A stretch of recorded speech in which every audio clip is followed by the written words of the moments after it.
As we begin this new year, Tehila recorded a video and she wanted to share it. This is right now key time for children. This is like bedtime. But she had a beautiful Torah that she taught me over the holiday. And I said, Tehila, you have got to share that with the fellowship. And so here's Tehila bringing it all home, what we're going to take away and how we're really going to go into our new year. Hey, everyone. So the holidays are finishing up. We've been on this amazing journey of study and growth around the festivals together, and now it's winding down. The question that's on my mind, and I bet it's on a lot of your minds, is what do we walk away with? Now that we're going into our new year, what is the state of mind? What's the internal posture that we want to enter into the new year with? So when we kind of reflect back on this, this period of time that we've been through, a lot of paraphernalia comes to mind. We've had a lot of props. Like in the month of Elul, we hear the shofar every day. Then comes Rosh Hashanah, and we hear a lot of the shofar. And we eat apples dipped in honey and pomegranates and new fruits and all these symbolic foods to bless the new year. And then we have Yom Kippur, where we dress in white and we have a little more shofaring. And then we have Sukkot, where we build this hut and we decorate it, to be really beautiful. And we buy the 4 species. We make sure to have an etrog and a lulav, which is like the palm branch, and we have the myrtles and the willows, right? And we sure have a lot of liturgy, right? We have boatloads of prayers that we say. We have a prayer book for Rosh Hashanah. We have a prayer book for Yom Kippur. We have a prayer book for Sukkot, which makes sense because there's a lot to do and a lot to say. Like we're summing up an entire year and facing a whole new year, and we want to make it count. We want to make this holiday season really special. So now that it's winding down to an end, what would you expect the end of Sukkot to be like, right?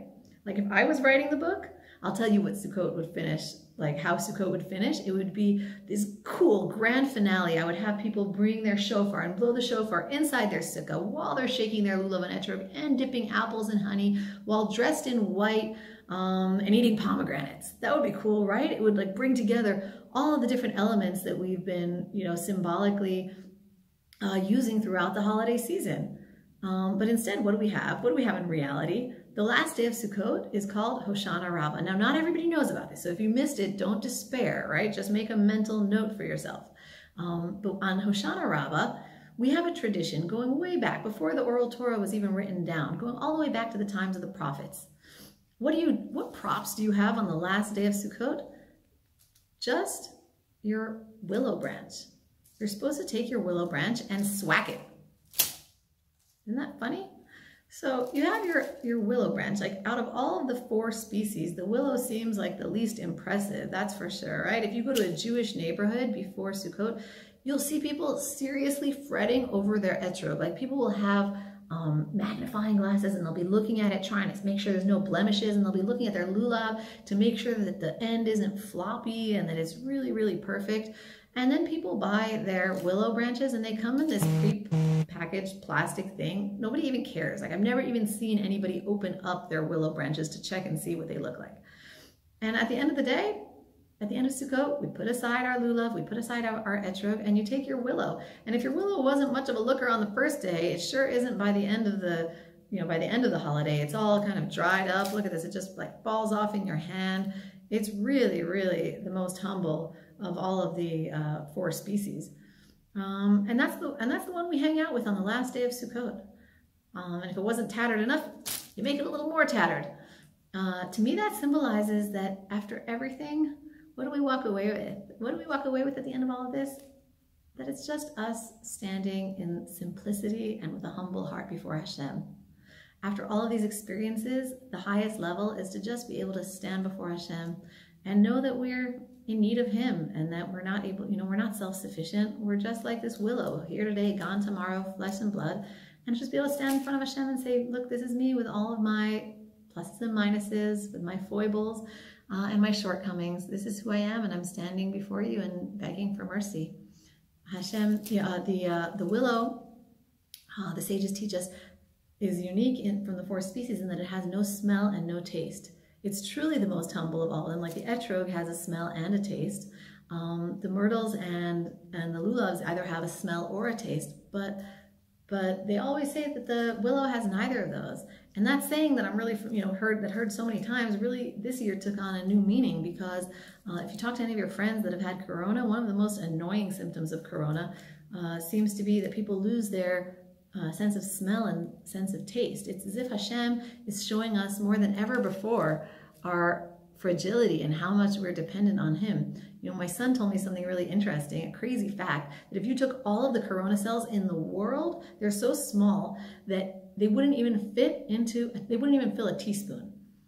It's just like such a crazy thing with all of our technology and all of our advances and our sense that we have so much power, right? In the end of the day, if Hashem wants to unleash this teaspoon of virus on us, he can make the entire world go into a tailspin. And so I think this year more than ever before, we can really get into the state of mind of the willow branch. And what do we say on this last day of Sukkot? It's Hoshana Rabbah. The word Hoshana means salvation. Hashem, please save us. It's a sort of a abbreviation of one of the shortest prayers in Psalms of King David. In Psalm 118, there's a prayer, Ana Hashem Hoshiana. Please, Hashem, please save us. Now, if you would cut that down in Hebrew into like a really short sentence, it would be Hoshiana, just like Hashem, please save us. And if you cut down that into something really, really tiny, you could squish it into one Hebrew word called Hoshana. So it's like after all of this praying and all of these books and all this liturgy and all this stuff, we just stand there before Hashem with our willow branch and say the shortest possible prayer. Hoshana, Hashem, please save us.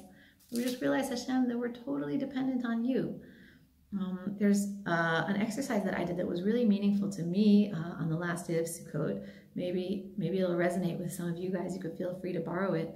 I sat on the floor with my Hoshana and with my willow, and I just meditated on the word Hoshana and just thought about that.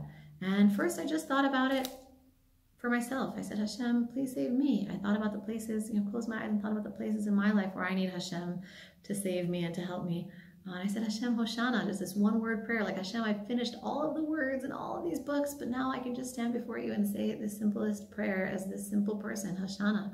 And then little by little in my mind, I spread out into ever widening circles. First, I envisioned Jeremy, and I thought about the places where he really needs Hashem to save him, the places where he's struggling. And then I thought about each one of my kids, and I just said Hoshana for each one of my kids, like the places where they need Hashem in their lives. And then I thought about my parents, and I thought about Jeremy's parents, and my grandmother and my siblings and my brothers and sisters-in-law and my nieces and nephews, and just going out and out. And then I thought about all of you guys and the beautiful community of truth seekers that is formed in this fellowship. And so many of you have shared with Jeremy and with me your struggles and things, prayer requests that you have, and just praying for Hashem, Hoshana for each and every one of you. And then, for all of Israel and the world. And for me, that was a really meaningful way to finish this holiday season. So feel free to borrow. And then after all of that, I was sort of debating with myself, should I share this idea with the fellowship or not? Because there's kind of, I don't want to kind of get you guys down. Like, the will is sort of depressing, like here today and gone tomorrow, right? It's just facing our how humble we are, and the grand picture of creation can be a little bit depressing. Do I want to bring everyone down? I don't want to be like, woohoo, we're flesh and blood, we're really simple. That's not much of a happy spirit to go into the new year with, is it? But then I was struck by this passage in Maimonides. Maimonides, in his book summarizing all of the Torah laws, has 8 chapters on all of the laws of Sukkot, how to build your sukkah, and all the details of the 4 species. And he has a lot of mitzvahs that you need to do. And then at the end, he sums it all up and says, you just need to be happy. And he says, being happy is really hard work, which is funny because he just gave us 8 chapters of really hard work to do building our sukkah. But he says that's not the real hard work. The real hard work is to be happy. It's to be happy on Sukkot and to be happy in all of our service of Hashem, because that's the hard work. And he says, if you don't do that, if you're not able to do that, then you've really missed the point. And so then he says, well, how do you be happy? How do you serve Hashem with joy? So if I were to ask you, what's the opposite of happiness? What is the thing that is the stumbling block to happiness? If you would ask me, I would intuitively just say, it's the annoying stuff. It's the annoying stuff that happens. That's what makes me upset. That's what bothers me. That's what makes me not be able to be happy. Maimonides says no. He says that what gets in the way of being happy is worrying about honor. He says, taking yourself seriously is the opposite of happiness. It's the thing that stops you from being happy. Because let's say, you feel like you deserve something and you don't get it, then you're going to be upset. If you think, I deserve a spouse that dotes on me, and I deserve children that behave properly and listen all the time, and I deserve that promotion at work, that's for sure, and I sure deserve for, so-and-so to have treated me more respectfully. If you walk around with that state of mind and you take yourself so seriously, then you're always going to be disappointed and upset. And he contrasts that type of person with somebody who doesn't take themselves too seriously. And he brings as an example King David. King David, when he's bringing the Ark of the Covenant, he's so happy. He's so happy. He's dancing and he's shaking around and he's just, not caring what anybody thinks. And his wife, Michal, is just like, oh my God, David, could you please rein in some of that enthusiasm? Let's have a little bit of decorum. You're the king. You're supposed to be a respectable person, not just cutting loose and tearing up the dance floor. That's not suitable for a king. And he's like, me? I would lower myself even more than that. I'm just trying to serve Hashem with joy. I don't care what I look like.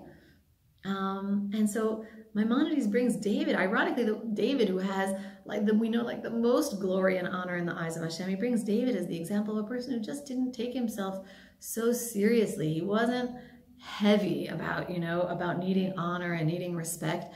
And a person like him is able to really, somebody who's able to do that is able to really serve Hashem, to serve Hashem with joy. So, that really connects back to this willow state of mind when we realize that we're just not that important in the grand scheme of things. And our importance comes from how Hashem sees us, not from how other people see us, because, we're just flesh and blood. We're here today, gone tomorrow. We're so fleeting. Our significance really comes from our service of Hashem. And when we realize that, we're able to have a deep sense of joy, a true sense of joy. And so I think that it's something to meditate on as we start the new year. And so I bless you guys, and I bless, us that we're able to continue this journey together of trying to find pathways to the true service of Hashem. And we're able to have a year filled with joy and blessings. So have a wonderful year, guys.